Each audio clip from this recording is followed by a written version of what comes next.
This video is the second of a series intended to explain the fundamentals and use of root cause analysis in food safety management, specifically the HACCP system. The content provides a quick review of the various approaches to conducting root cause analysis, or RCA. The focus is only on the method. You can follow your policies to document the investigations. Brainstorming causes is usually one of the first steps of RCA. This can be an excellent exercise to gauge the team's views on the problem, but RCA is more than brainstorming. The is-not approach facilitates organizing potential causes by sorting what is known about the problem after answering the remaining questions of the 5W1H set. These answers help to narrow the set of factors to be tested and potentially identify root causes. The most popular RCA technique is the 5 whys. It consists of asking why until the most likely cause is found. This technique is used in the Ishikawa RCA, which is a little more complex. Each of the 5 whys can be complemented with a why not, like is done on is not, and with a how, to visualize possible solutions and decide when a root cause has been found. The Ishikawa approach uses categorical thinking to facilitate brainstorming. The 5 whys technique is then applied to each cause to identify root causes.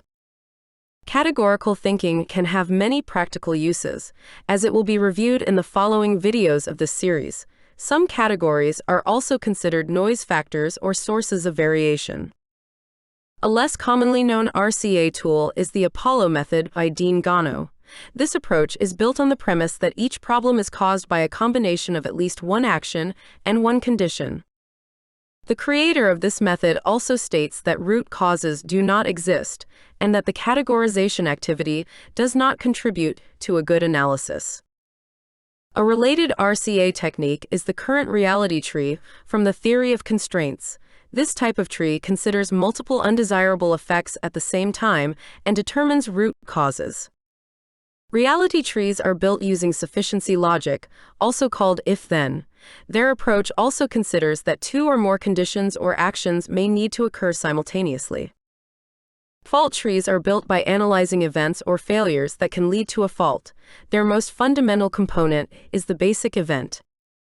This type of RCA tree uses Boolean logic, true or false, and gates to establish the relationship between events. They can also analyze the probability of occurrence of those events. A type of RCA that is more used to investigate safety and healthcare incidents is the events and causal factors method. It consists of identifying causal factors in a series of events.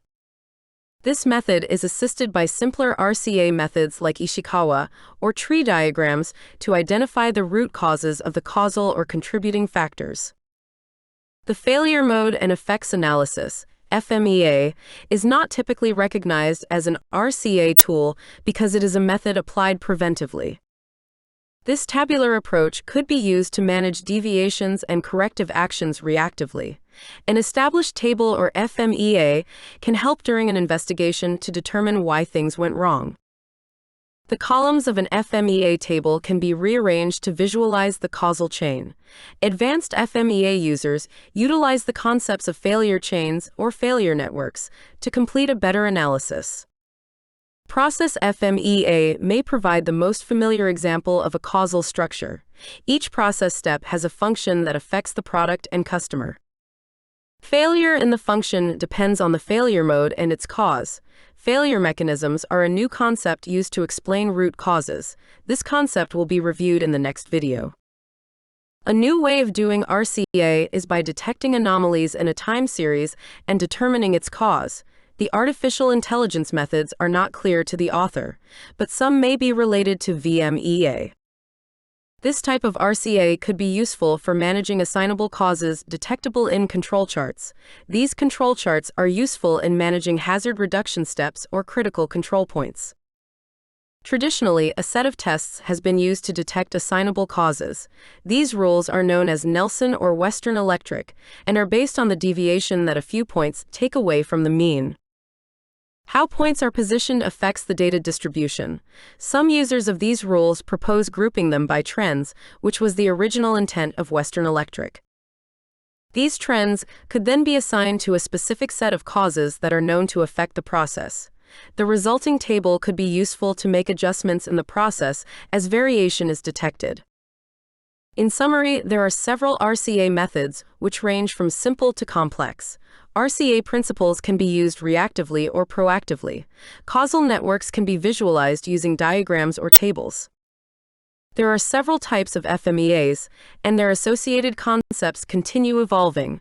There is a bright future ahead as technology advances. Thank you for watching this video. The author will be happy to collaborate on projects related to these ideas.